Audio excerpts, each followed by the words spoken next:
In this video, we'll be going over a merge sorted array. So given two sorted integer arrays, nums1 and nums2, merge nums2 into nums1 as one sorted array. The number of elements initialized in nums1 and nums2 are m and n respectively.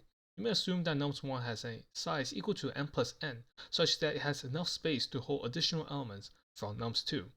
So in our first example, we have our first array and our second array, and for m is a size of 3, so we have 3 elements. This means the last element is at index m minus 1, so it's at index 2 because we have 0, 1, 2.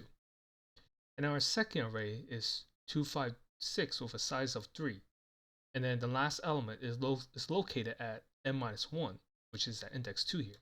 And then we're trying to move all of these elements into nums1, and then we get 1, 2, 2, 3, 5, 6.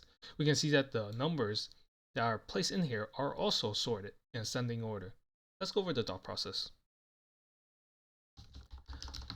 Our first initial approach can be placing elements to the front of nums1.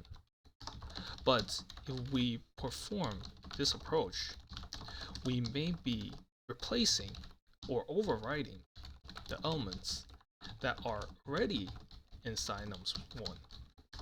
Instead, we should be placing elements into nums1 from the end of nums1. This will allow us to override the zeros first, which allows to give us more space, and also will allow us to not overwrite the original elements from the input array.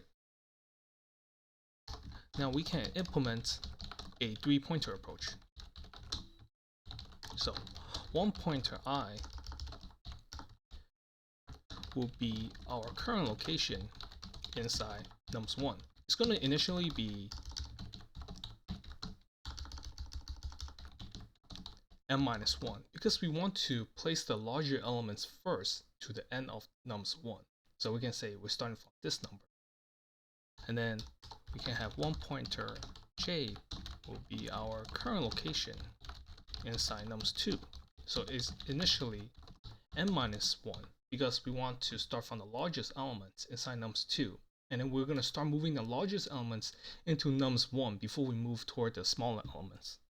Now we also have our k, and then one pointer k will be the current index we are populating inside nums1. This will initially be m plus n minus 1, so it's at index 5, so 0, 1, 2, 3, 4, 5. So we're going to start the last index. So it's going to be initially m plus n minus 1. Let's go over the pseudocode. So we're going to create 3 variables.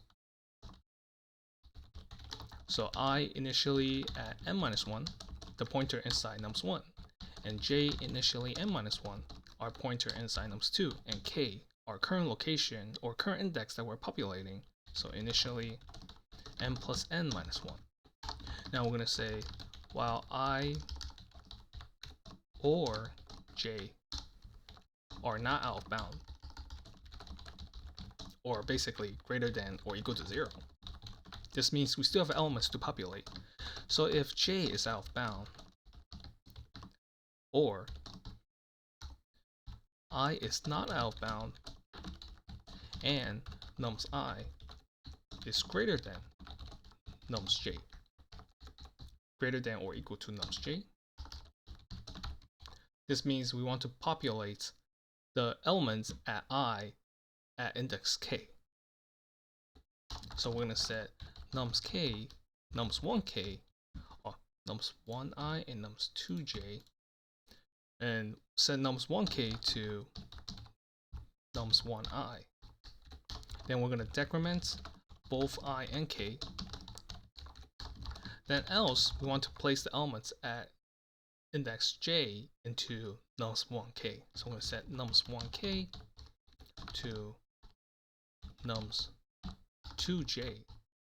Then we can decrement both I and k. Then we can return. We need return? Oh, we do not need return. So this will be it.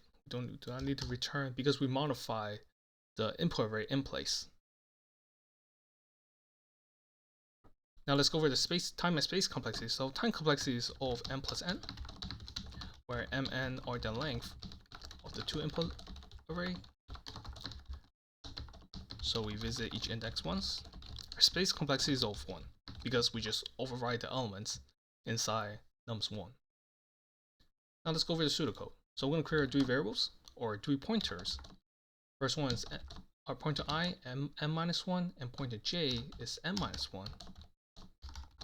And our current pointer we're populating, or the current index we're populating, is n plus n-1.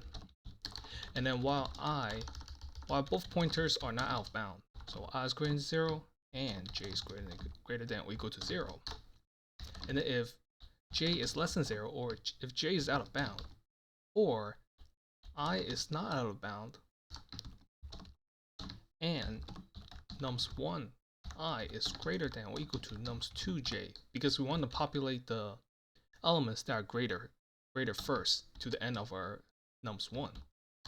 So I'm going to set nums1 k to nums1 I, and then we'll decrement both I and k. Else we want to populate the elements at nums2 j into nums1 k. So we get nums2 j, and then we also decrement both pointers.